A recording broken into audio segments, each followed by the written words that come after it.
Commençons aujourd'hui notre séminaire pascal. Notre thème sur le mystère, dont le grand thème est « Mon Père, où est l'agneau pour l'Holocauste ?» Nous voulons débuter dans ce grand thème, ce que j'appelais le spécial mardi de feu de la Pâque, qui, ma foi, aura pour incidence, pour rôle, de nous conduire résolument vers le thème dont la portée sera de révéler le mystère qui est caché, qui est voilé dans ce grand mystère qu'appelé la Pâque. Alors, le thème d'aujourd'hui, c'est « Je ne paierai pas le crédit nocturne de mon père ou le crédit nocturne de ma mère. Je ne le paierai pas. » L'une des choses qu'on constate aujourd'hui dans la chrétienté, c'est que beaucoup de choses se produisent étant chrétien, étant chrétienne, étant né de nouveau, étant converti depuis longtemps. Nous sommes confrontés, nous sommes exposés à un certain nombre de choses qui adviennent, qui ont comme l'impression de nous dire « Écoute, tu es chrétien, mais ces choses encore t'adviennent. Il y a un problème. » Comment ça se fait que des choses aussi désagréables, aussi bizarres qu'un échec ou des échecs récurrents, des maladies bizarres, des confrontations bizarres, des pertes bizarres, des renvois bizarres, des célibats bizarres, des mots bizarres. On n'arrive pas à le comprendre. Pourquoi? Par contre, la Bible précise pour dire que nous, en tant que chrétiens, pour nous, il n'y a aucune condamnation pour nous qui sommes en Jésus. Donc, pourquoi, si cette phrase est fondée, elle est vraie, pourquoi nous vivons aujourd'hui ces choses? Pourquoi? Alors, je voulais que nous posions, que nous entrions dans la connaissance des Écritures pour savoir que dit la Bible. Si la Bible dit que même tu ne l'expérimentes pas, ton devoir sera de croire ce que dit la Bible et non autre chose. Si alors tu le crois et que tu le pratiques dans la foi et que tu le confesses constamment et continuellement, que tu pousses, tu vas voir que l'ennemi qui semblait vouloir te défier sera obligé quoi? De reculer.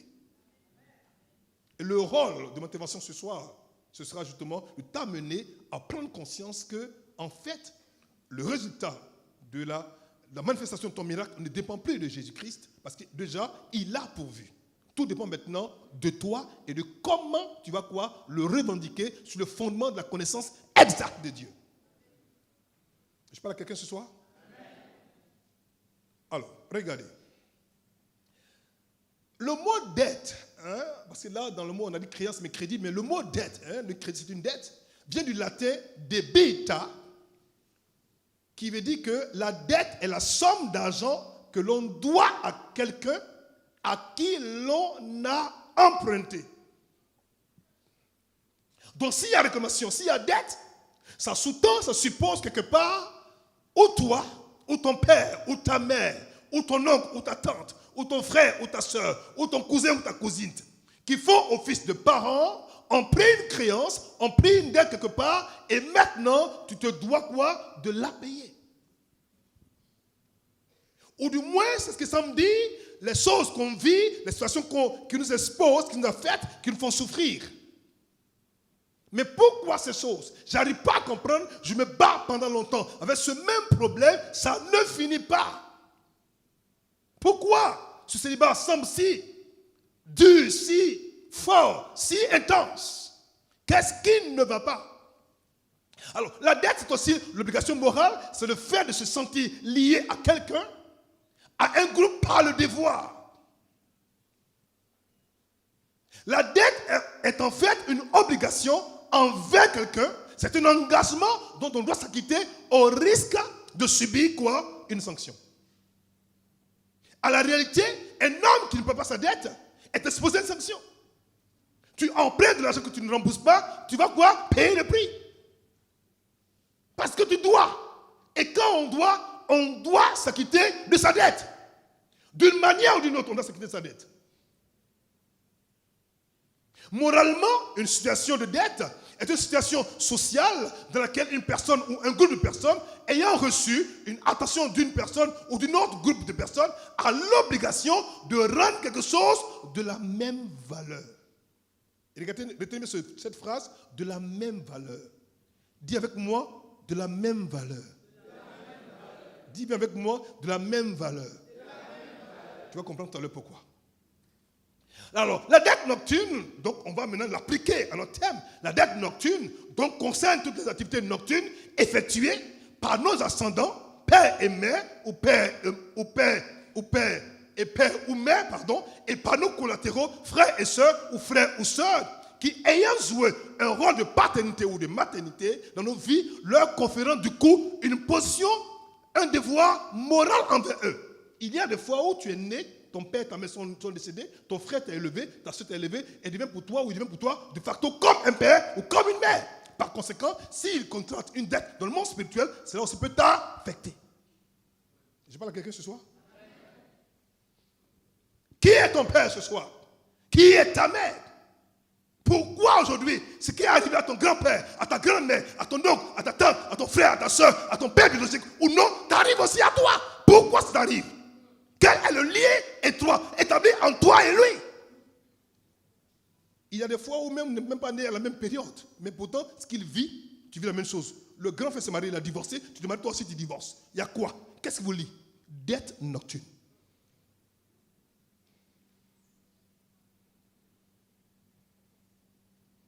Le père ou la mère, peut-être aussi des oncles ou des tantes ou des cousins, des cousines, etc., ayant joué le rôle de père ou de mère dans vos vies et qui, par leurs activités nocturnes, ont fait de vous des obligés, des débiteurs, des personnes ayant des dettes dont vous ne connaissez ni les aboutissants ni les tenants, mais dont vous subissez les conséquences sans rien y comprendre.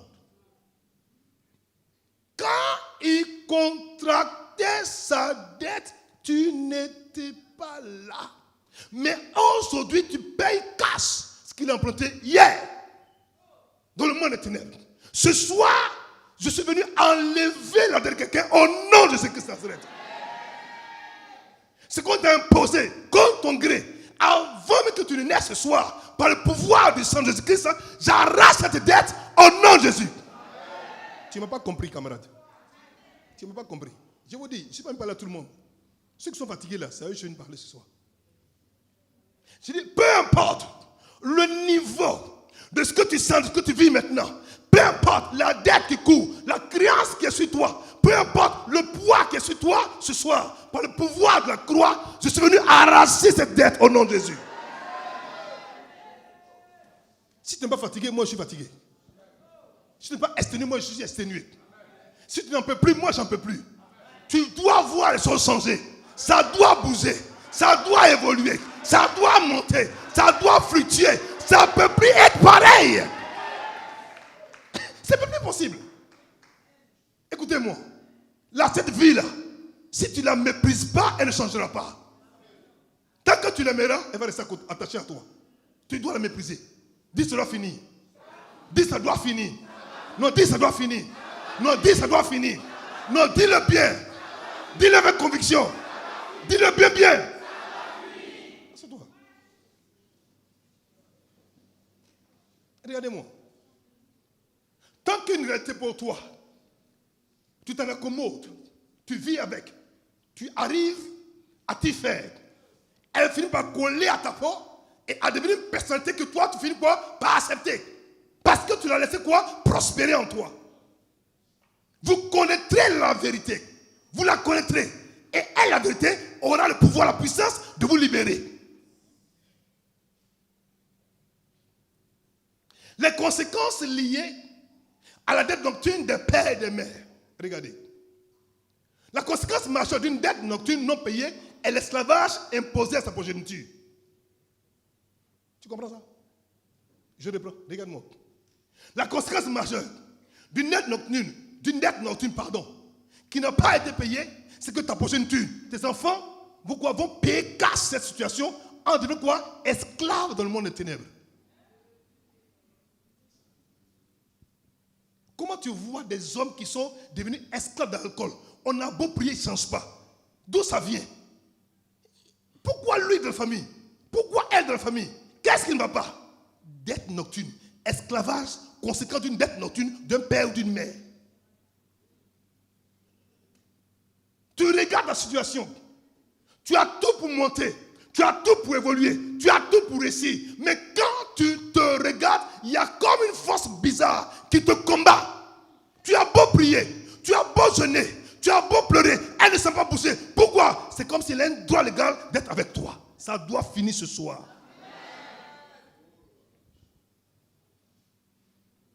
On peut évoluer? Bien plus par ignorance, des enfants perdent la dette nocturne de leurs parents en devenant des esclaves spirituels de leurs créanciers occultes nocturnes. Cet esclavage peut se manifester dans le naturel, dans le monde réel, par une addiction à l'alcool. J'ai vu des hommes complètement ruinés par l'alcool, brillants, complètement détruits par l'alcool. C'est-à-dire que tu le vois, sa vie c'est boire, boire, boire et boire. Pourquoi? Lui et pas une autre personne dans la famille. Parce que dans le monde spirituel déjà, on en a fait quoi? Un esclave de l'alcool pour payer une dette nocturne. Plus il se détruit, plus il se dégrade, plus eux ils montent. Oh, il ne m'a pas compris. La destruction de l'enfant dont le parent a pris une dette nocturne permet au monde des ténèbres de prospérer avec sa grâce et sa faveur. Au moment où tu t'abaisses en devenant une personne immorale, une personne qui s'abaisse, eux ils montent dans le spirituel.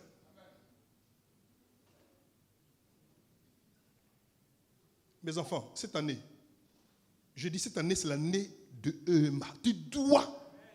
C'est-à-dire que, je ne sais pas pour toi, mais pour moi, cette année, je dis cette année, Dieu va se révéler à toi.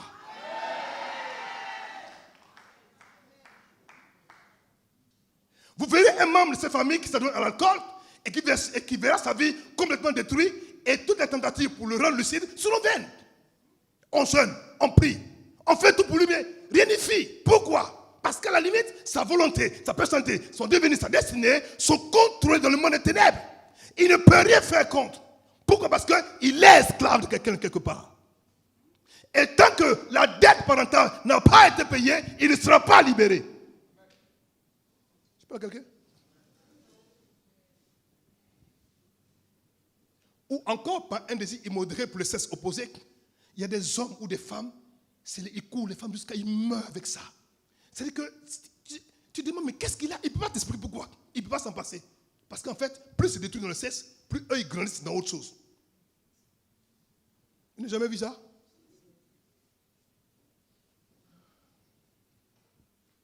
Ou par un état de maladie qui ne finit jamais.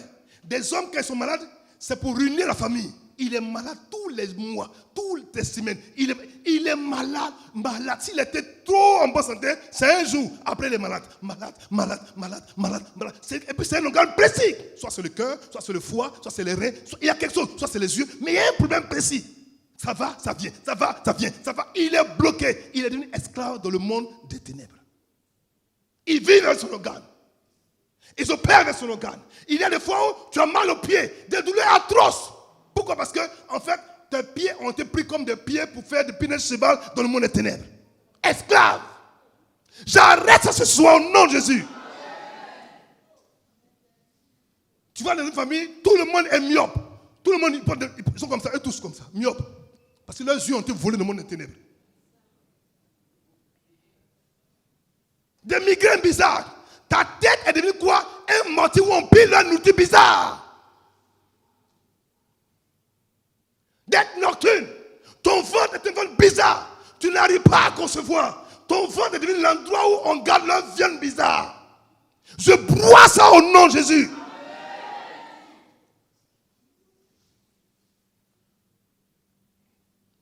Ou encore, par une succession d'échecs. Il y a des hommes qui ne sont pas connus de succès depuis son nez. Écoute, je reprends. Je dis, il y a des hommes ou des femmes qui ne connaissent pas ce qu'on appelle le succès depuis son nez. Ils ne connaissent pas le succès. Échec.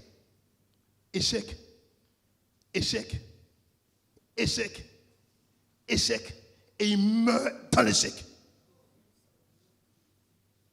Quand vous voyez ce genre de choses, quand vous voyez ce genre de situation, comprenez à la base, fondamentalement, que quelque part, sa vie son travail, sa portée, sa destinée, son évasion ont été déjà brigandés, ont été déjà volés, cassés et troqués dans le monde des ténèbres. Et en contrepartie, c'est quoi? Esclaves du monde des ténèbres.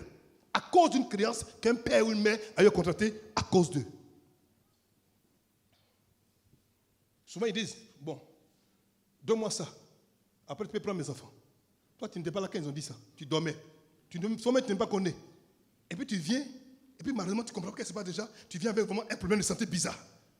Mais pourquoi pour toi, Dieu, quand il donne bien.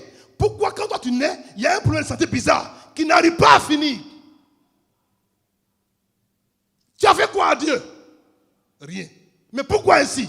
Parce que quand au-delà de tes parents déjà a revendiqué ta vie et peut en disposer comme il veut. Ce soir, je déclare, au nom de Jésus Nazareth, le sorcier doit mourir. Souvent, c'est des malheurs qui ne sont pas, qui ne visent pas. Un jour, c'est incendie. Une autre fois, c'est renvoi. Après, c'est divorce. Après, c'est mort prématurée. C'est quoi ça? C'est suicide comme ça. Malheur sur malheur. Il y a quoi? Tu as fait quoi à Dieu? Rien. C'est ton Père. C'est ton Dieu. Il t'aime. Mais pourquoi il n'arrive pas à te garder? Quand volontairement des hommes ont contacté une alliance, il faut qu'aussi volontairement ces mêmes personnes aussi aillent casser l'alliance. Dieu n'a pas rentré dedans. Hein? Il t'a pas envoyé, hein? Quand tu allais faire ton alliance, là, toi, il faut partir pour demander, je casse l'alliance. Maintenant, Dieu peut intervenir. Souvent, c'est des stagnations sentimentales. Tu prends un homme te prend. Regardez une jolie femme comme ça, jolie, il a tout ce qu'elle doit avoir. Mais il la prend, au moins il la prend par sa présence, sa vie déjà, il bloque la jeune dame. Elle bloque le jeune monsieur. Il ne peut plus monter, il ne peut plus évoluer. C'est comme si on envoie comme une barrière pour mettre quoi? Une limitation à son avancée. Tu penses que tu as réussi? Non. En fait, dans le monde des ténèbres, on t'a piégé. On t'a piégé. Le monsieur est là. La femme est là. Ta vie ne peut plus évoluer. Toute ta vie tourne autour de ces personnes. Et il va te faire perdre ton temps indéfiniment. Et à la fin, tu finis par mourir sans avoir atteint ton objectif. Et tu meurs quoi? Troublé, malheureuse et déçue. Pourquoi? Parce que quelque part, réclamation ancestrale. Ah papa, j'ai eu un homme. Oui, mais quel homme? J'ai une femme, mais quelle femme? Depuis qu'elle est dans ta vie, toute ta vie va quoi? Ça va comme ça, en décision. Tu ne comprends pas ce qui se passe. Tout va à reculons. Pourquoi? Parce qu'elle t'a été envoyée par le monde des ténèbres. Comme quoi? Parce qu'il y a quelque chose que tes parents ont eu à faire, qu'ils n'ont pas encore payé, à cause de ça, on t'envoie quelqu'un pour te bloquer. Tu penses que c'est ta femme? Tu penses que c'est ton mari? Il a l'apparence d'un homme, d'une femme, mais derrière, qu'est-ce qui est rentré en elle ou qu'est-ce qui est rentré en lui pour te combattre? Il y a des femmes, il y a des hommes. Depuis que tu les as rencontrés, tu as mis ça dans ta maison. C'est comme si Satan même et puis toi-même vous êtes devenus camarades. Je suis sérieux. C'est malheur sur malheur. Avant tu avais 50 000 francs d'économie, maintenant tu n'as même pas 500 francs d'économie. Tout a disparu. Quand une personne vient dans ta vie, c'est pour t'amener à évoluer, mais pas à régresser. Si tu ne évolues pas, que tu régresses, il y a un problème. Pose-toi la question. Qu'est-ce qui ne va pas dans ma maison? Qui est entré en lui? Qui est entré en elle? Qui par cette personne me combat de tout ce que j'ai parti avec ma force et ma sueur. Mais pourquoi est-ce que je t'ai amassé disparaît? Tu dois m'aider à grandir, à monter. Mais pourquoi à cause de toi, je ne peux plus monter? Sentimentalement, on te regarde, on ne peut pas te dire bonjour. Les gens te regardent, mais pourquoi elle est belle, mais il est beau, mais il a tout, il est bien bâti. Mais pourquoi il n'arrive pas à se marier? On n'a jamais vu ça? Joli garçon. Il dit, papa, je n'arrive pas à trouver femme. Si tu as tout trouvé femme, c'est trop longtemps, c'est 3 mois après, elle me chasse. Pourtant, je n'ai rien fait. J'ai l'argent, j'ai tout. Parce qu'il y a quelque chose sur toi pour dire, toi là, tout peut tout faire. Mariage, jamais. Ton mariage a déjà été vendu dans le monde des ténèbres. Pour faire quoi? Rembourser un crédit. Ta vie, ta santé, tes yeux, ton cœur, ton poumon, tes trompes, tout ce qui est de précieux ont déjà été vendus dans le monde des ténèbres. Tu es travailleur. Tu as été nommé chef de service. Depuis 1922. Jusqu'aujourd'hui, tu es encore chef de service. Depuis 1922, tu es encore chef de service. Tu penses que c'est normal? Brillant comme tu es. Tu formes les gens. Ils viennent devenir ton patron. Tu es toujours en bas. Il y a un problème. Il y a un problème. Ce soir, ce problème, je paralyse ce problème au nom de Jésus de Nazareth. Le fait, c'est comme si l'enfer s'était résolu à anéantir sa personne. Vous aurez l'impression qu'une force impose un dictat douloureux. un dictat, c'est-à-dire des ordres douloureux, dans un domaine particulier de leur vie qu'ils n'arrivent pas à surmonter en dépit de leur prière, de leur jeûne pour s'en débarrasser. Ils font tout, ça ne bouge pas. Ils font tout, ça n'avance pas. Ils font tout, ça ne s'améliore pas. Il y a quoi? Qu'est-ce qui ne va pas? Pourtant je prie, je parle la langue, mais pourquoi ça n'évolue pas? Pourquoi ça n'évolue pas? Parce qu'à la base, fondamentalement, quelque part, quelque chose a été pris. Tu dis, mais c'est quand même bizarre, je suis quand même né de nouveau. Je dis, oui, mais c'est pour ça que ce soir je suis là, pour te montrer le secret.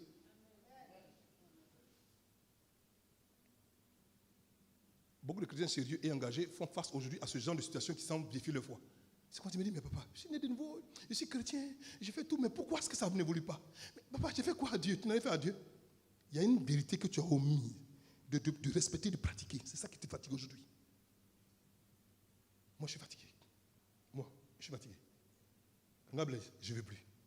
Je veux que ce soit différent. Et toi? Et toi? Et toi? Et toi? Et toi? Et toi? Tu es sûr? Je vais te donner un petit conseil. Tout à l'heure, tu as compris ça. L'argent que tu amasses au moment où le plus opportun ne va pas te sauver. Je te dis ça, tu vas comprendre, tu vas comprendre. Hey, j'ai compris ça, c'est pour ça que je parle de ma vie spirituelle. Je m'amuse avec cette affaire. L'argent, tu peux l'amasser. Mais il y a des transactions où l'argent n'a pas de pouvoir. J'arrive. Amos 2, verset 6. Version Bible en français courant. Amos 2, 6. Version Bible en français courant. Regarde. Voici ce que déclare le Seigneur. J'ai plus d'un crime à reprocher aux gens d'Israël. C'est pourquoi je ne reviendrai pas sur ma décision. Regardez. Je leur reproche en particulier ceci. Ils vendent l'innocent comme esclave pour de l'argent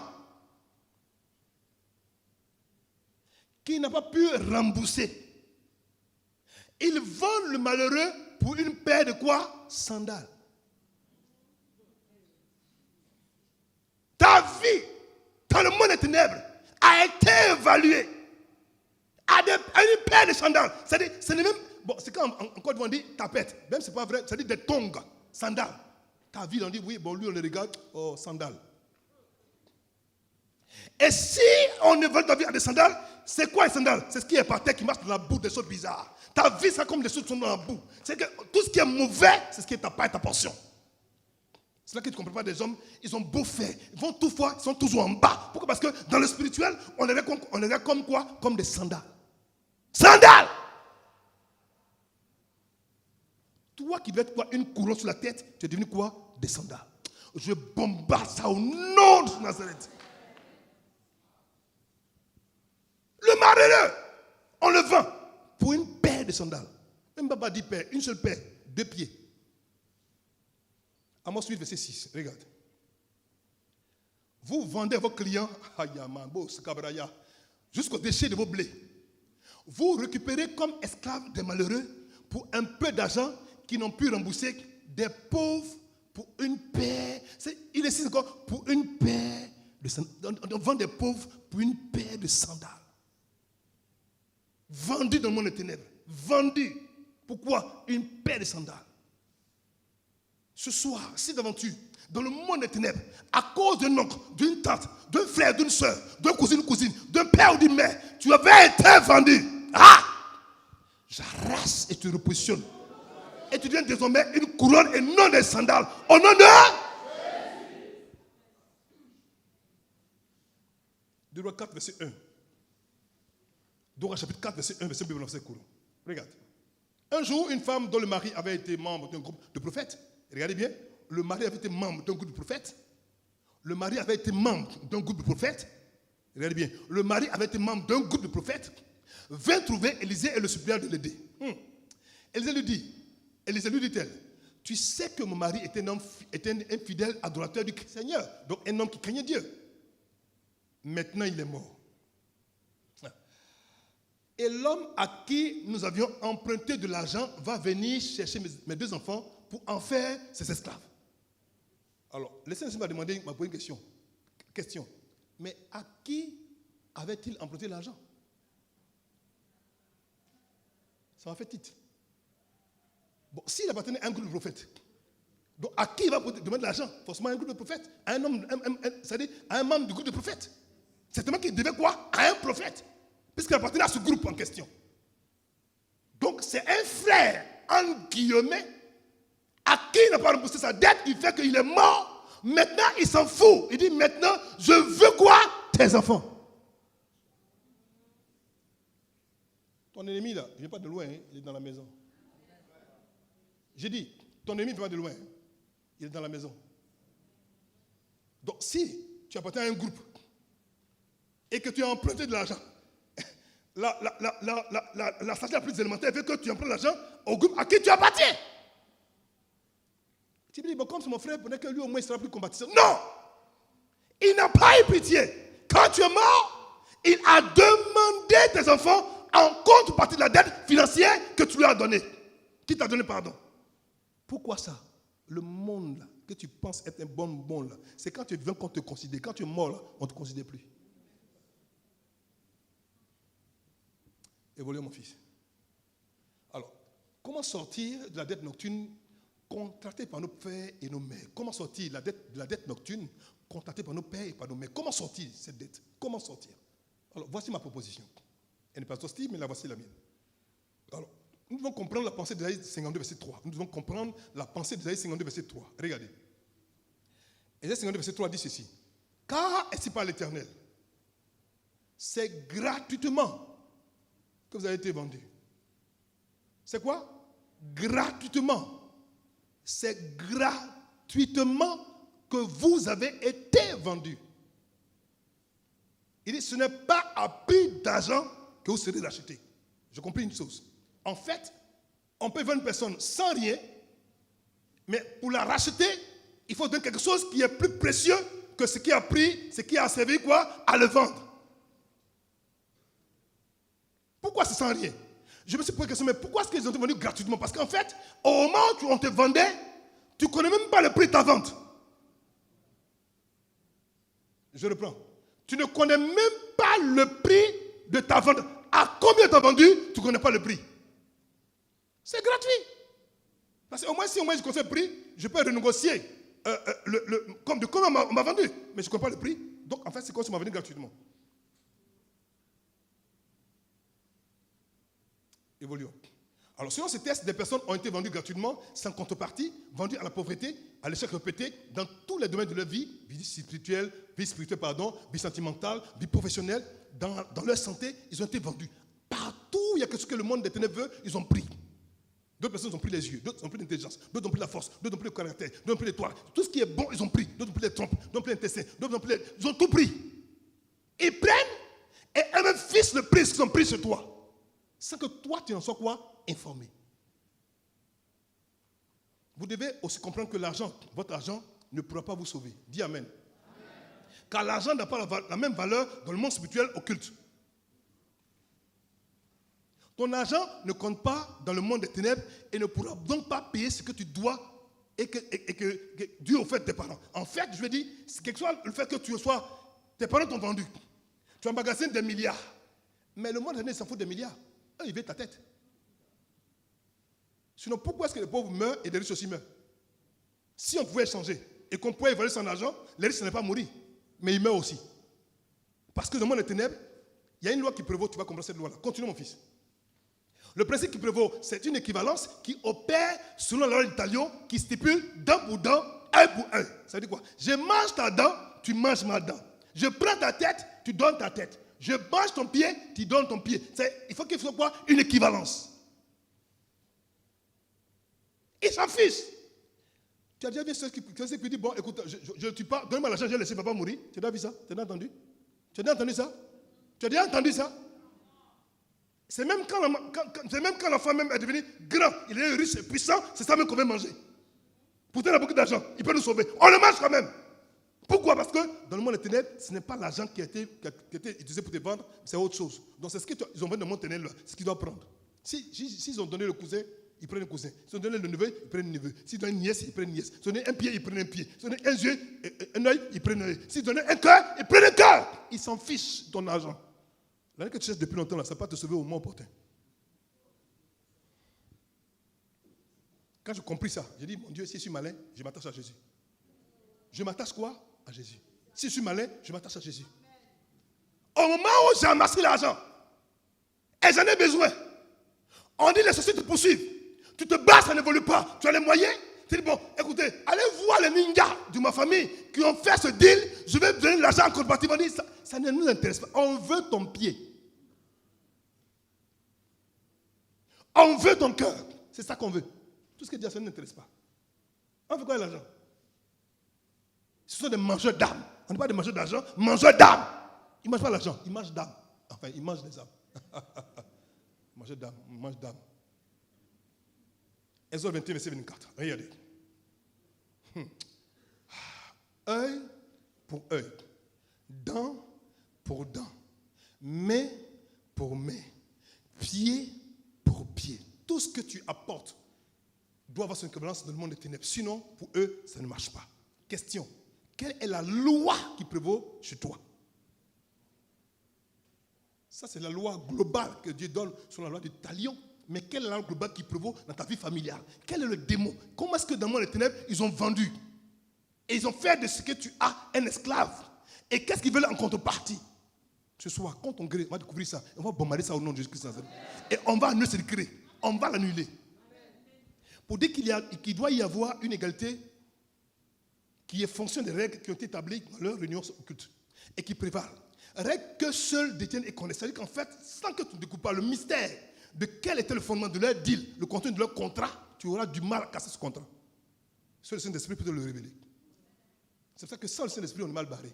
C'est le conducteur, c'est l'enseignant, c'est le fortificateur, c'est l'aide, c'est le conseiller. Il est le tout, il est le révélateur. Si lui n'était même pas dans ta vie pour te montrer qu'est-ce qui ne va pas déjà, tu ne vas pas comprendre pourquoi tu souffres de la sorte. Tu vas te dire, mon fils, le deal du contrat, ce n'est pas fait de deuil, pas fait de pied déjà, c'est une affaire d'une ancienne créance.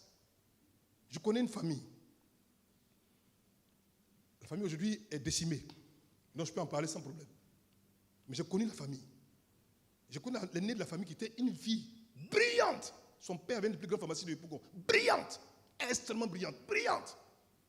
Quand je l'ai rencontré à Paris, au cours d'une rencontre, je parle avec lui, puis Dieu me donne une parole de conscience claire. Je lui ai dit, toi, la maladie que tu as, la maladie que tu as déjà est liée à une convention ancestrale liée à ton père. Elle dit, ah bon? Mais ce qui se passe aujourd'hui, ton père n'est plus là. Elle dit, oui, mais c'est ta mère qui est ninja. Elle m'a plus parlé. Elle m'a bloqué pendant 7 ans. Elle m'a coupé. Ma mère, papa, ma mère, ça c'est ma mère. J'ai dit, Dieu m'a montré clair, ta mère est ninja. On m'a cru. Je laisse tomber l'affaire. Moi, je n'ai pas de problème avec ça. 7 ans sont passés. Un jour, mon téléphone sonne. Je décroche. Oui, bonjour. Alors, oui, papa, c'est papa. C'est qui? Je ne vois pas qui c'est. Ça fait 7 ans. Elle parle de quoi? Ah, mais ça va, il y a quoi? Je viens d'Abidjan. Papa, il faut que je te vois. J'ai dit, mais, papa, il faut que tu vois. Il faut que je me réponde, il faut que je te vois. Ah bon? Il faut que je te vois. Elle a tellement insisté. Elle dit, bon, d'accord. Donc, on va à la bise ici, au plateau. Et puis, elle m'assoit, elle me regarde. Elle me voit neuf images, elle commence à pleurer, elle me parle. Elle dit, tu es un authentique homme de Dieu. Tu es authentique. Au moment où tu nous donnes la révélation, aucun homme de Dieu n'avait vu. C'était tellement cassé. Mais papa, j'ai la preuve palpable que ma mère, c'est qui est en train de me tuer. Elle dit, ah bon? Je ne suis plus un faux prophète. Je suis un faux prophète. Elle dit, papa, pardon. Il faut que tu m'écoutes. Je l'écoute. Elle me dit, bon, j'ai découvert ça dans une révélation que Dieu m'a montré. J'ai vu que c'était elle qui me tuait. Aujourd'hui, je dois me marier. Je suis venu me marier maintenant. J'ai besoin de ta côté spirituelle. Je dis, bon, j'espère que tu vas pas aller dormir chez ta mère. Elle dit non. Il dit, bon, parfait. Donc, on fait ce qu'on va faire, déjà, on ne sait pas. Elle m'appelle après 2 jours après. Non, papa, j'ai prié. Dieu m'a convaincu que je peux aller dormir chez ma mère. Il n'aura rien. Écoutez-moi bien. J'ai dit, ma fille, si tu m'as pas écouté il y a 7 ans, tu ne m'écoutes pas aujourd'hui là, tu es mal barré. J'ai dit, je parle à la fille là, elle me dit, papa, Dieu m'a convaincu que la grâce que sur moi, même si elle ne peut pas me manger. J'ai dit, ma fille, le pouvoir du sang, l'apport du sang, l'ouverture du sang, tu joues ça, tu es mal barré. Et le monsieur qui doit marier était un de mes fils spirituels. Je lui ai dit, écoute mon fils, pardon, laisse pas ta fiancée dormir chez ta mère. Si elle dort sa mère là, tu auras une femme que pour 2 semaines. Alors, il dit non, papa, c'est toi qui m'as béni mon mariage. Dieu me dit, ce mariage-là, tu ne peux pas le bénir. Tu le bénis, tu auras honte. Alors rentre en jeûne. Je me cache, je me mets en jeûne pour préparer mon culte de dimanche. Et donc samedi, ils vont se marier. C'est bon qui se marie. C'est nous parce que tu vas venir marier. Oh, c'est rien. Ça fait Dieu te garde. L'onction sur toi. C'est la grâce. Tant. Et la petite que ceux qui ont plus fort que dans le monde. Toutes ces versets ont tout cité. Elle a tout cité, tout ça. Elle a dormi sur le même lit. Je vous dis, écoutez-moi très bien. Elle a dormi sur le lit à sa maman. Ils ont fait le mariage. Une belle robe, une belle fille, brillante. Oh mon Dieu, brillante. C'était un génie. La Côte d'Ivoire a perdu. Brillante. Les Blancs me la voient, me trompent comme ça. Elle s'est mariée. Un mois, jour pour jour, elle est morte. Et je dis bien, elle est morte un mois, jour pour jour. La même bloc, elle peut se marier, ça, elle peut l'enterrer. Un mois, jour pour jour. Un mois. Quand ça a commencé, elle a dit, papa m'avait dit. Papa m'avait dit. Papa m'avait dit. Ça fait 2 fois que tu as parlé, il ne m'a pas écouté. 2 fois! Tu penses que ta petite chrétienté, ça vaut la peine à un vrai ninja rodé? Un ninja qui est rodé, qui maîtrise. Elle t'a mis au monde. Elle te connaît. Elle a graillé ça. Je dis, ça pleure de partout, ça pleure. Je dis, ça pleure de partout. Quand moi je sors de mon truc, après on m'appelle, papa, je lui ai dit, comme toujours, aujourd'hui, les enfants d'aujourd'hui, passer un peu d'onction, ils défient l'autorité de leur pasteur. Tu vois, c'est vrai. Mais le Père voit ce que tu ne vois pas. Tu entends, c'est vrai. Il entend ce que tu n'entends pas. Fais attention. J'ai dit, je pleure. Je coule de larmes. J'ai dit, mais pourquoi tu n'as pas écouté? Son mari me dit, papa, tu nous as dit, mais qu'est-ce qu'elle a, cette fille? Qu'est-ce qu'elle avait? Son petit frère. Quand on entend sa soeur, il vient me voir. Je suis là comme ça, mon téléphone sonne. Mon fils a reçu mon nez, que Dieu le bénisse. Je dis, Arissé, accompagne-moi quelque part. On va chez Falbondi, là où Falbondi a son truc. On m'appelle pour dire, venez, papa. L'enfant est comme ça, il est plié en 4. Ils sont en train de bouffer son ventre. En direct. Après elle, c'est lui. J'arrive. Tous les témoins de cet immeuble peuvent témoigner devant Dieu. Et je parle de ce que c'est devant le Seigneur. Il dit, papa, je suis en train de mourir. Il dit, tu ne vas pas mourir. J'ai fait la délivrance sur place devant tout le monde là. Tout le monde. Bah, il a été libéré. Qu'est-ce que c'est que ça dit? Au moment où tu restes là, quand tu montes ta voiture, je te vois à la frontière. Sinon tu es un homme mort. Il dit, si jusqu'à aujourd'hui, midi te trouve ici, que tu n'es pas à la frontière de la Côte d'Ivoire, tu es un homme mort. Ton pied là, tu es Côte d'Ivoire, tu es liquidé. Il a pris sa voiture, boum, conduit jusqu'à la frontière de nous. Qui m'a appelé, il était au Sénégal.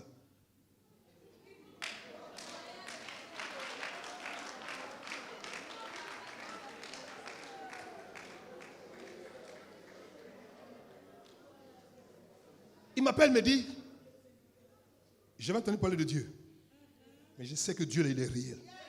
J'ai vu la mort comme ça en live. J'ai vu Dieu aussi déployer se manifester. Mes enfants, je vous en prie, ne joue pas le pouvoir sorcellerie. C'est un pouvoir réel. Mais heureusement qu'il y a un pouvoir tout puissant. Heureusement. Ne me mise pas ça. Il dit pas, c'est mon papa, c'est mon cousin, c'est ma cousine. Tu sais que c'est un ninja. Fais attention. Tu ne connais même pas la loi qui opère, qui agit dans ta famille. Comment est-ce qu'elle régit ta famille? Tu ne la connais même pas, tu ne la maîtrises pas. Tu veux jouer les chrétiens? Ta petite chrétienté, un jour tu pêches, un jour tu obéis, un jour tu obéis là. Tu es t'amener à ça, ils vont te grailler. Ils vont te grailler. Fais attention. Sois vigilant. Remets de l'ordre dans la vie spirituelle. Et sois vigilant. Sois consacré. Sois fondé. Tu vas voir. Quand tu es rempli de feu, ils ont peur de toi. Ils connaissent, eux seuls connaissent la règle qui opère dans le monde des ténèbres. Tu ne connais pas. Tu n'es pas membre de cette société secrète. Et ils savent, toi tu ne sais pas. Alors fais attention. Sois sage comme une colombe et prudent comme un serpent. C'est ce que la Bible dit, non? Go. Pour peu que ton argent, ils n'en veulent pas. Des hommes riches et des pouvoirs ont aussi leurs victimes. Et regardez comment ils ont tué. Vous voyez dernièrement des gens qui sont morts. Les grands qui sont morts, bizarrement là. Des gens qui sont posés, sont milliardaires, sont morts. 2021, vous n'avez pas vu comment ils sont morts? Des milliardaires. On les a tués. On les a tués. C'est Ninjaterie qui a tué. Pourtant, ils ont l'argent. Si l'argent pouvait payer, il peut dire, écoute, Dieu te donne 40 milliards, donne-moi à vivre. Il veut te manger toi. Il ne veut pas ton blé. Alors, la seule personne qui peut te protéger s'appelle le Paraclétos. Lui seul peut te garder. Lui seul peut te sécuriser. Lui seul peut te mettre là. Lui seul.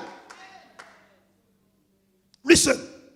Des personnes fortunées, des jeunes et des enfants aux parents riches sont détruits sans raison valable. Quand tu dis, mais quelle raison valable? Aucune raison valable. Mais parce que, malheureusement, tu te trouves dans un contrat où tu es l'objet, où tu es, je peux dire, le gage, tu es, je peux dire, la contrepartie d'une alliance, d'un contrat. Il y a un contrat sur ta tête. Mais ce soir, ce contrat, je le casse au nom de Nazareth. Bien souvent, des malheurs atroces leur arrivent et leur agent ne peut rien pour eux. Quelqu'un m'a demandé un jour, le plus grand président de la Côte d'Ivoire, il dit à un médecin, il dit, petit, s'il y a un médicament qu'on peut payer, maintenant, il faut me dire quelque chose de plus, je paye. Il dit, papa, si les Blancs même sont échoués, c'est moi ici, je ne peux pas faire quelque chose pour toi. Pour te dire, l'argent là, c'est bon pour la terre. Mais dans une certaine réalité là, ça n'a pas de pouvoir, ça n'a pas de force, ça ne peut rien. Le seul qui a le pouvoir sur tout, il s'appelle le Paraclétos. Jésus Hamas. C'est le seul. Le seul. Le seul. C'est pour ça que tu dois investir ta vie sur lui. Écoute-moi et puis crois-moi. Je te parle avec sagesse. Il ne faut jamais oublier qu'il y a toujours une cause à ce qui nous arrive. C'est notre connaissance qui n'est pas élevée. C'est pourquoi le verset dit, c'est pour rien et c'est gratuitement. C'est que tu peux ne pas comprendre pourquoi ça arrive, mais il y a toujours une cause à ce qui arrive. Mais la cause, si ce n'est pas la révélation profonde, tu ne sais pas quelle est la cause qui a provoqué ce qui arrive. Mes enfants, je vous en prie, faites-moi confiance. Attachez-vous à Jésus. Cherchez le Saint-Esprit. Aimez-le. Dépendez de lui. Soyez remplis de lui. Quand va venir l'adversité, lui, il saura comment intervenir pour que l'alliance qui crie contre toi là, il la casse. Pour dire que le prix de votre vente n'était pas apprécié sur la valeur de l'argent. L'argent n'est pas tout et l'argent ne répond pas. L'argent n'est pas tout et l'argent ne répond pas à tout. En tout cas, dans le monde spirituel. On dit oui, l'argent répond à tout. Oui, dans le monde naturel. Dans le monde spirituel, l'argent ne répond pas à tout. Je parle à quelqu'un. Dans le monde naturel, ça répond à tout. Parce que tant que l'argent peut payer les gens, chacun son prix. C'est pas vrai. Mais dans le monde spirituel, là, l'argent ne répond pas à tout. Il n'y a pas même, ils ne connaissent même pas l'argent. Ils ne connaissent pas l'argent. Ce qu'ils connaissent, c'est manger. Alors, vous serez racheté. Regardez. L'argent sous la forme que vous connaissez dans ce monde matériel n'est pas accepté comme moyen de transaction dans le monde occulte. Votre rachat, c'est-à-dire votre salut, se fera par une monnaie que rien dans ce monde ne peut obtenir. Oh, dis amen bien. Il y a une monnaie, il y a une devise que le monde naturel ne connaît pas. Et ce soir, je vais te révéler sur cette devise. L'argent capable de vous faire sortir de votre emprisonnement, de la vente nocturne, de l'esclavage sorcellérique, de la manipulation douloureuse, de l'agression constante du monde des ténèbres, c'est le sang précieux de Jésus.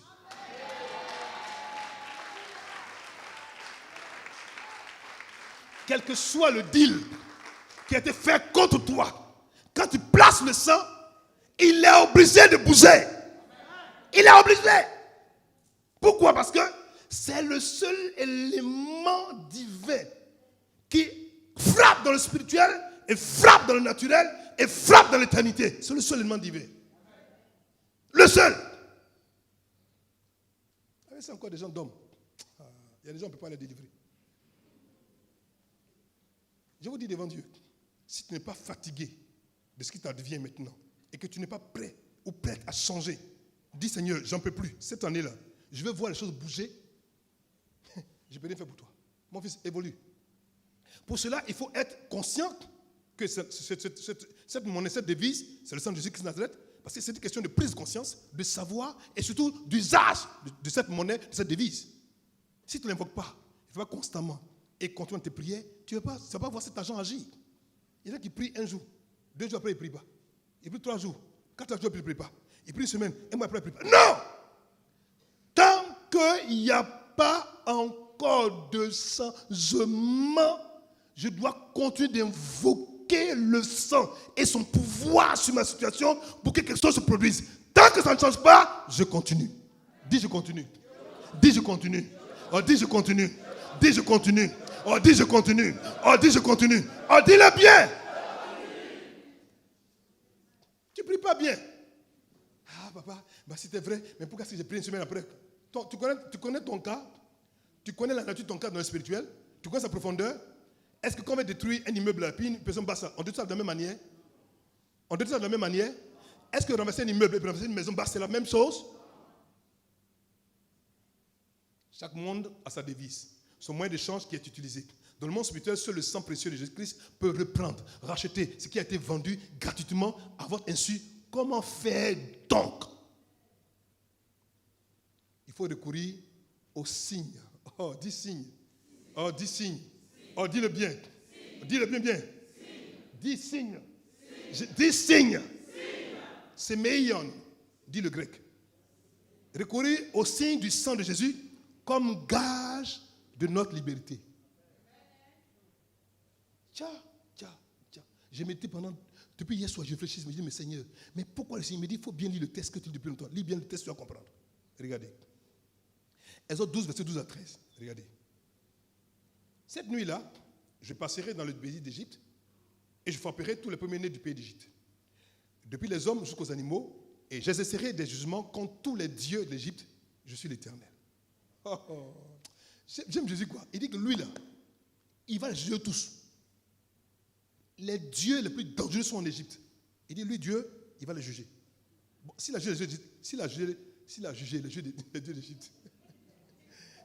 les dieux d'Égypte, c'est ton petit dieu de Djibeoura, il ne peut pas juger. C'est ton petit dieu de Nawa, il ne peut pas juger. Ton petit dieu de Nzi, il ne peut pas jouer. Ton petit dieu de Kavali, il ne peut pas juger. Ton petit dieu de quoi, je ne sais pas quoi, votre petit démon ici là. Non, dis-moi, dis-moi pour toi là, mais c'est quoi, comment ça s'appelle? Quoi, la bière, il ne peut pas juger. Ou bien Kavali, il ne peut pas juger. Ah, quoi? Agbo, il ne peut pas juger. Il a déjà jugé les dieux d'Égypte, les plus dangereux qu'il y a. Il a jugé, il les a livrés en spectacle, il les a confondus, il les a détruits. Ce sont ces petits démons là qui vont juger déjà. Si les plus vieux ont été jugés déjà, pas les plus petits. Parce que les plus petits sont souvent plus grands. Donc si les vieux ont été jugés, c'est que les petits ont été déjà anéantis. Maintenant, regarde verset 13. J'aime tout ce verset. Il dit, oh, c'est pas écrit. Mon petit, mets ça en rouge signe. Il dit, le sang vous servira de signe. Le sang vous servira de signe. C'est meilleur. Le sang vous servira de signe. Le problème des chrétiens, c'est qu'ils ne sont pas marqués. Quand tu es marqué, tu appartiens à quelqu'un. Ah! Mais pour être marqué constamment, il faut l'invoquer constamment. Et croire en ça, et l'invoquer, le croire, le manifester et en être quoi? Pleinement conscient.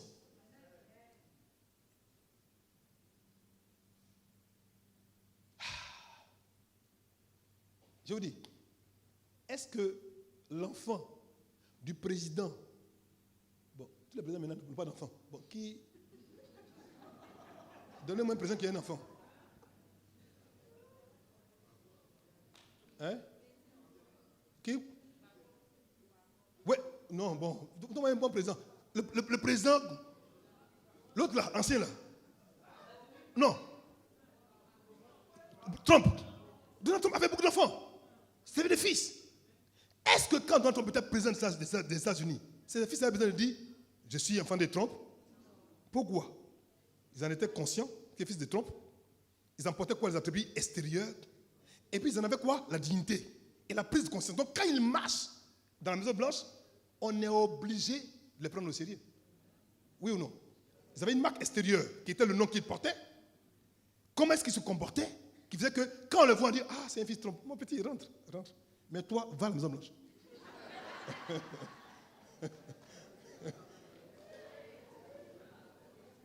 Mais ce qui est dramatique, tu es fils du plus grand des grands.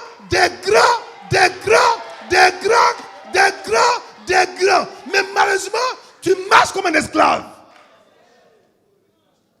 Tu n'en es même pas conscient. Et quand vient l'adversité, au lieu de te lever les épaules redressées pour défier l'ennemi, tu as peur. Ça montre en fait, tu ne crois pas à ton identité. C'est pour ça que ça t'arrive à t'avoir. J'ai compris ça. Je vais dire quelque chose, hein, mais je vais camoufler ce que je vais dire. Dieu m'a dit quelque part, je venais d'un pays, il m'a dit quelque chose, il m'a dit, il faut partir. Tu vas traverser quand tu vas arriver.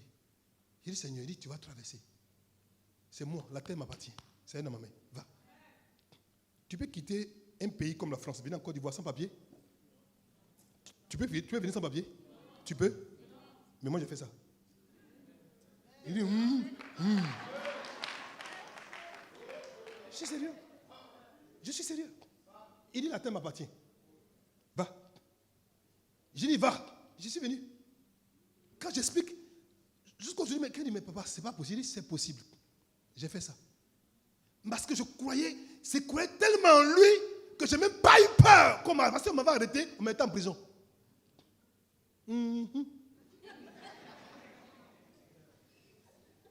Mes enfants, tu dois prendre conscience que tu es vraiment fille de Dieu. Et tu dois en être pleinement conscient. C'est-à-dire, ta prise de conscience va dégager un pouvoir, une puissance qui fait que l'Esprit Saint en toi va rejaillir sur toi. Toute étiquette bizarre de célibat, de pauvreté, de misère, de tout ce qui n'est pas bon va disparaître au profit de ta vraie identité.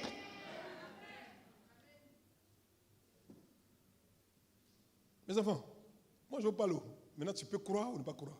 Je te dis des choses que j'ai vécues moi-même. J'ai dit, j'ai traversé fier. Quand je suis arrivé à Abidjan, j'ai un frère qui m'appelle, il me dit, tu es où? Il dit, je suis à Abidjan. Il dit, c'est pas vrai. Il dit, mais regarde le numéro. Il regarde le numéro d'Abidjan. Il est choqué jusqu'à aujourd'hui. J'ai un Dieu. Et tu es un Dieu. Et tu es un Dieu. Et tu es un Dieu. Est-ce que tu crois en ce Dieu? Le sang vous servira de signe. Ce soir, sur une placée, et ravivez le signe de quelqu'un. Le signe sur toi. Désormais, quand tu sortiras d'ici, les démons seront obligés de faire garde à vous devant toi. Parce qu'un fils et une fille de Dieu est en train de passer. Je dis, est en train de passer. Je dis, est en train de passer. Un fils de Dieu passe. Mais sur toi, il y a un signe. Il y a un signe. Il y a un signe. Il y a un signe sur toi. Sur toi.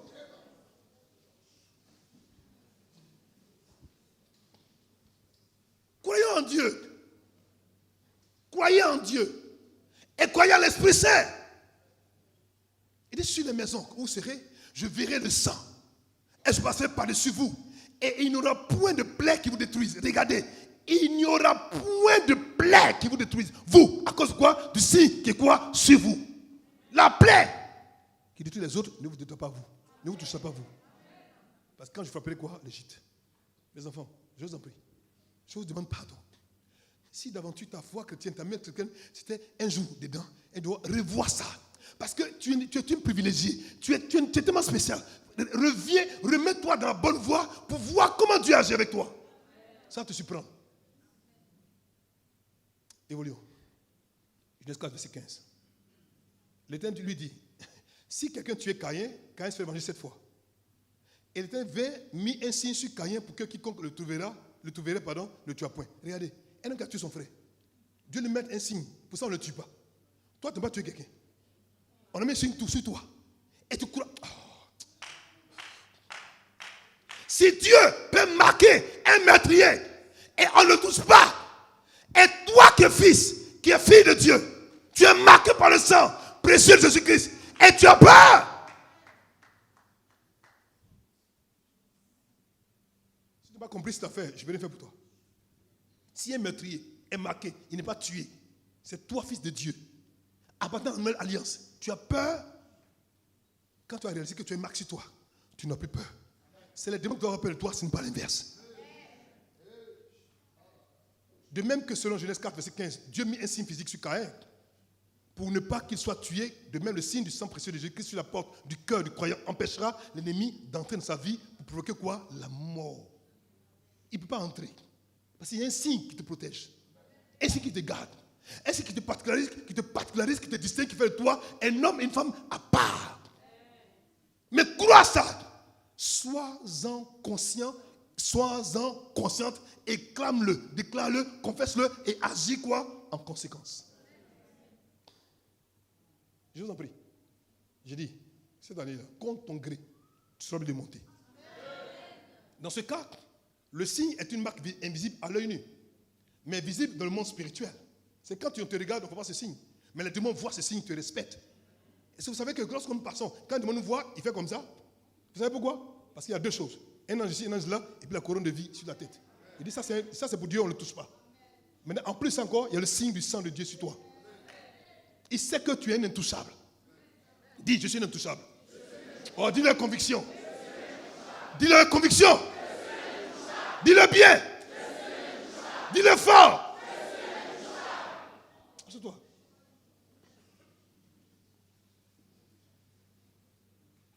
Parce que le signe que tu as va communiquer un message disant assez interdit aux destructeurs. Vous savez, à l'époque, on avait des maisons où on mettait des écriteaux, des autocollants. Attention, chien méchant. Vous voyez, non? Et on avait pénétré la porte pour dire attrape ton chien avant que je ne rentre. C'est pas ça? Mais pourtant, c'est plus que attention, chien méchant. Évoluons. Le signe, dans le cas des autres 12, verset 13, avait une fonction de protection, de préservation, et le signe utilisé par les Hébreux était la lettre hébraïque To. Dis To. Dis To. Dis To. Mais To avait la forme de la croix. Est-ce une préfiguration de la croix de Jésus? En fait, ça veut dire que le signe qu'on mettait sur les gens-là, c'était une croix. Il n'a pas compris. Le signe qu'on mettait sur toi, qu'on mettait sur ton compas, c'était une croix. Et c'est à dire que c'est par la croix qu'on sera définitivement quoi? Préservé, sauvé.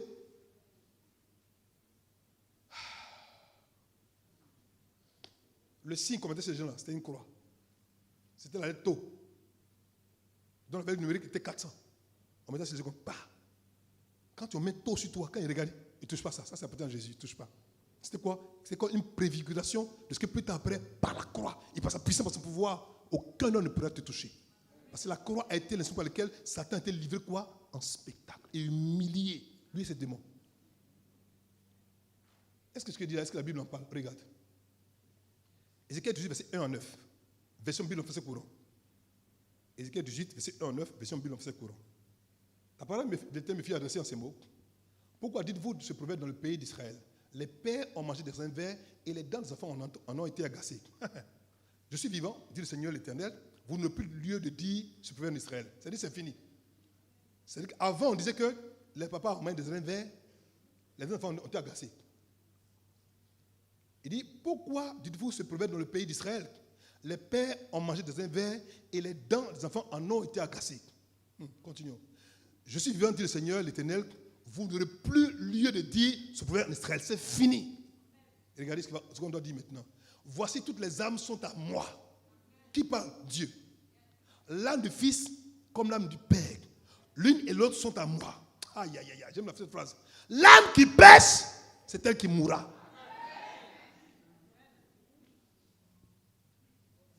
Mais sois conscient que c'est fini. Cette loi qui dit les parents ont mangé des raisins verts, ce n'est pas dans ma bouche.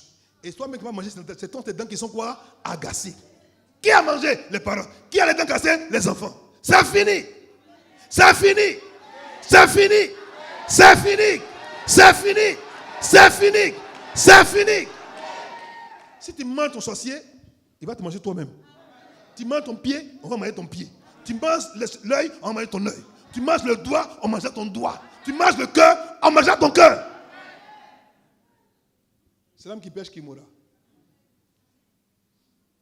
L'homme qui est juste, qui pratique la droiture et la justice, qui ne mange pas sur les montagnes et ne lève pas les yeux vers les idoles de la maison d'Israël, qui ne déshonore pas la femme de son prochain et ne s'approche pas d'une femme pendant son impureté, qui n'opprime personne, qui rend au débiteur, regardez, qui rend au débiteur son gage, qui ne commet point de rapine, qui donne son pain à celui qui a faim et court d'un vêtement celui qui est nu, qui ne prête pas à intérêt et ne tire point d'usure, qui détourne sa main de l'iniquité et juge selon la vérité entre un homme et un autre, qui suit mes lois et observe mes ordonnances en agissant avec fidélité, celui-là est juste, il vivra. Il vivra. Dit le Seigneur quoi? L'Éternel. Tu ne peux pas mourir, tu vas vivre. Mais tout ce qu'il a dit avant, il faut suivre ça. Si tu ne suis pas ça, tu donnes l'argent crédit. Tu dis, tu donnes 1000 francs, tu me donnes 1500. Ce n'est pas bon, hein, les frais. Tu vois la femme de ton prochain, tu vas prendre ça pour toi, ce n'est pas pour toi. Il te dit, si tu fais ça, ce n'est pas bon. Tu veux juger à faire, tu regardes quelqu'un, comme la boule d'argent, tu mens sur lui. L'autre est pauvre, tu ne joues pas avec droiture, Dieu n'aime pas ça. Si tu fais ça, tu vivras. Mais si tu ne fais pas ça non plus, tu ne vivras pas. Continue. Je vais tenter verset 29 à 30. Regarde. En ces jours-là, on ne dira plus. En ces jours-là, c'est quand? C'est aujourd'hui. Les pères ont mangé des verres et les dents des enfants ont été agacées. C'est fini, on ne dira plus ça. Pourquoi on ne dira plus? Donc on dit Père, tout ce que mes pères et mes mères ont mangé dans le monde des ténèbres, Seigneur, plus jamais, moi, Bourganga Blaise et ma famille, nous ne paierons ce que nous n'aurons pas mangé. Au nom de Jésus. Continuons. Mais chacun mourra pour sa propre iniquité. Tout homme qui mangera des verres, ses dents en seront quoi? Agacées. Je vois quelqu'un réclamer le Seigneur. Attendez. Avant, il mange, tes dents sont agacées. Maintenant, il mange, c'est pas possible. Donc, tes dents quoi? Libérées. S'il mange maintenant, c'est que toi, tes dents sont en paix. Dieu est trop bon. Continuons. Lamentation 5, verset 7. Lamentation chapitre 5, verset 7. Nos pères ont péché, ils ne sont plus. Et c'est nous qui portons la peine de leur iniquité. Tu as péché, il ne t'aime pas condamné. Pourquoi il porte la peine de tes péchés? Pourquoi? C'est fini. Continuons. Exode 20, verset 5. Ça, ce n'est pas dans le décalogue. Hein? Exode 20, verset 5, c'est dans le 10 commandements. Tu ne te poseras point devant elle et tu ne les serviras point, car moi, l'Éternel ton Dieu, je suis un Dieu jaloux, qui punit l'iniquité des pères sur les enfants, jusqu'à la 3e et la 4e génération de ceux qui me haïssent. Tiens, c'est que les enfants n'ont fait, on les punit, jusqu'à la quoi? Jusqu'à la 5e, jusqu'à la 4e génération. Ils vont subir, pauvres enfants. Le monsieur, il allait voler quelque part. On a cassé sa tête. Ils m'ont dit, non, toi, tu vas mourir. Mais tes enfants vont, la tête cassée là, elle va se lever comme ça, les nez, sa tête est comme ça. Exode 34, verset 7. Qui conserve son amour jusqu'à 1000 générations, qui pardonne l'iniquité, la rébellion et le péché, mais qui ne tient point le coupable pour innocent, et qui punit l'iniquité des pères sur les enfants et sur les enfants de leurs enfants jusqu'à la 3e et la 4e génération. Ah! Continuons. Deutéronome 24, verset 16. Deutéronome 24, verset 16. On ne fera point mourir les pères pour les enfants. Et l'on ne fera point mourir les enfants pour les pères. On fera mourir chacun pour son péché. Je pensais que tu allais crier plus fort.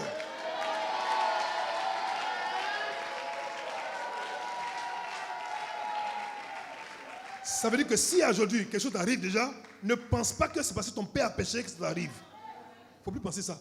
Parce que c'est écrit noir sur blanc. Ça va te faire croire le contraire. Coupe encore. Non, il peut même le couper encore. C'est plus quoi. Il va te faire croire. Tant que tu crois que c'est le cas, ça va t'agir. Ça va agir. Si tu ne crois pas, ça n'agira pas. Assieds-toi. Ça va, tu as bien compris? Tu as été béni ce soir?